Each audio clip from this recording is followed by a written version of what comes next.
SpaceX Starlink forced to lower their monthly fee. What? Let's get into it. Hey everybody, welcome back to the channel. Thank you so much once again joining me for tea time. Today we have a little bit of fireside. So good, so good. That smokiness of the lap song. I hope you're joining me with your cup of tea, maybe a cup of coffee, hanging out, talking tech, talking photo, talking video. Today we're going to be talking about SpaceX Starlink and one or two of the telcos. There's something going on over there in New York City, and it might force Elon Musk, SpaceX Starlink, to lower their rate. Not just by a little bit, down to $15 a month, people. $15 a month. Obviously, this would be for certain people, but nonetheless, $15 per month. So I want to get into an article I was reading. It's actually 2 or 3 articles that I kind of meshed together here. I want to go through this information because I think that it could possibly remold the landscape when it comes to telco. So before we get into this article, I want to say that if you enjoy the content, throw it a thumbs up. Don't forget to share, comment, like, do all of those things. I would really appreciate that. If you want to give back to the channel, there's a little thank you button. You can click on that, give $1 or $2 if you like. If not, it's perfectly fine. The video is still free. Consider becoming a member of the channel. That would be even better. And if you want more Starlink specific content, I made 400 plus videos. 410? A lot.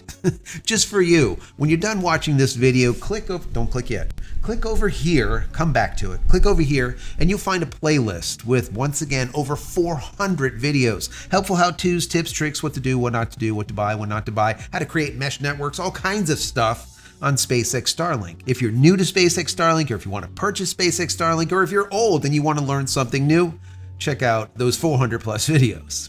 Anyways, let's jump right into this article. Starts out by saying New York's battle for affordable internet.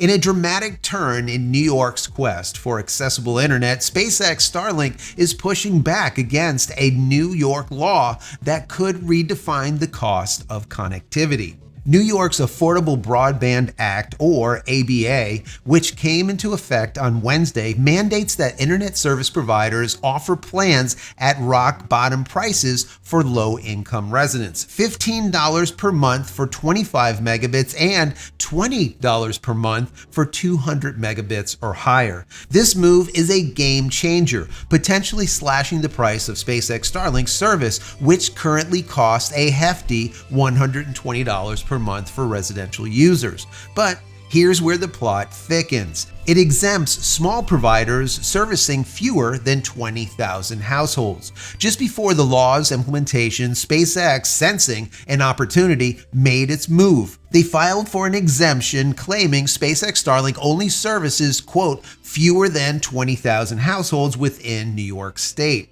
Interesting. This was all revealed in a letter to New York's Public Service Commission, which SpaceX cleverly kept under wraps until a Reddit user unearthed it. Quote, as of the date of this filing, SpaceX provides broadband to, a redacted number, residential customers in New York. This figure is consistent with the most recent data filed with the Federal Communication Commission, or the FCC, accounting for growth since such filing. The twist: while SpaceX boasts over 1.9 million customers nationwide, I think it's about 4.6 million worldwide now. It's a lot. Starlink's customer base in New York is surprisingly sparse. This is because the service shines in rural landscapes, not in an urban jungle like New York City, where high-speed internet is as common as the yellow taxi. That is truth.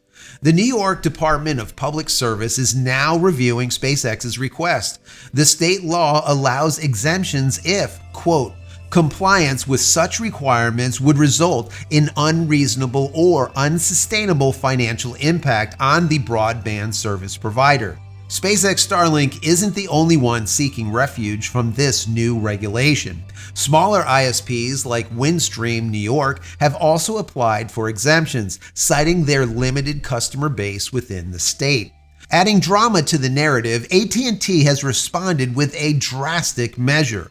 They've decided to completely withdraw their 5G home internet service from New York, stating that the law, quote, imposes harmful rate regulations that make it uneconomical for AT&T to invest in and expand our broadband infrastructure in the state. Very interesting. I have always been against AT&T. Kudos to them for standing up. That is amazing. With this move, AT&T is not just challenging the law's economics, but also sending a clear message about the potential chilling effect on broadband expansion. Current subscribers have a 45-day grace period to switch providers, highlighting the immediate impact on consumers who rely on AT&T's service. As the saga unfolds, the outcome could set a powerful precedent, potentially reshaping the way internet access is regulated and priced nationwide. Will Starlink successfully navigate this regulatory tempest, or will New York's bold push for affordable internet spark a sweeping industry overhaul?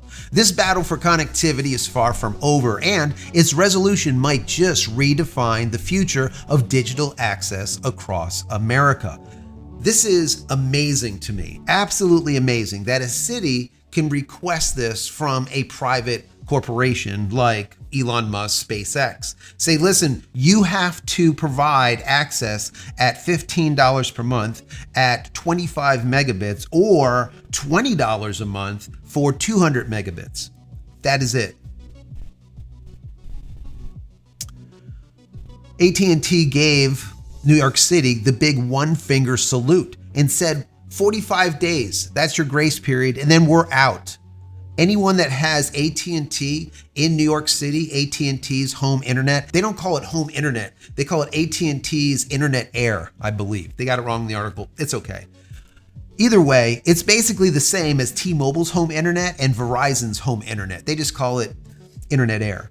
The bottom line here is that 5G service is going to be gone within 45 days. So go find another carrier. Go with T-Mobile or go with Verizon, whichever. But we're not offering this service any longer in New York. Period. End of story. And I think that SpaceX should do the same thing. Simply tell New York City this: we're going to place a moratorium on any new Starlink customers. There will not be any new Starlink sold in New York City until you get this worked out. We have less than 20,000 as of right now. It's going to continue to be less 20,000 because anyone that applies to try to get SpaceX Starlink in New York City will be placed on a waiting list until comes a time when you fix this. And if you don't fix it, well, we will not sell service in New York City any longer. And that is it. Now, there's always another side to it. The way I look at it, right now, they are overreaching, but some regulation is actually good. And when I say that, I'll give you an example. You have T-Mobile, you have AT&T, you have Verizon, you have these big three, and they all sit there and play golf together and say, yeah, we're going to go to $55 a month. You know what? We're going to go down to 50. You go to 55. Next month, we'll switch it. We'll go to 55.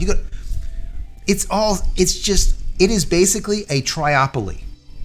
It is a problem, in my personal opinion, and it should be regulated because the prices that they charge for cell phone service is absolutely outrageous. I pay over $200 a month just for having cell phones for the family. That is ridiculous. That is absolutely ridiculous. It should not be that, but it is. So in that case, I think there should be regulation. But to take a service like SpaceX Starlink that's $120 a month and say you need to offer it for $15 a month, I think is ludicrousy. And I'm glad that they found this loophole and they put in for it. Same thing with Windstream, the same thing with AT&T. I mean, AT&T, they didn't even go through a loophole. They said, we're pulling out. Kudos. I cannot stand AT&T, but that is about the best thing that I've heard from AT&T in a long damn time. I'm proud of you, AT&T. Good job. Pat on the backs for AT&T. I hope SpaceX Starlink does the exact same thing. Like I said, place a moratorium on any new Starlink sales into New York, and that is it. What will happen is if people really want it, they're going to go ahead and rise up and tell the government, listen, cut this out. We need this service. All right, fix your nonsense because we want it. And if they don't, they don't. And that's it. Just move on. Anyways, what say you? What do you think? Do you think that the government should be able to say, yes, you must provide service for this cost, $15 per month, $20 a month or something, or should they not? Or a possibility is maybe the state has to subsidize that low-cost internet access.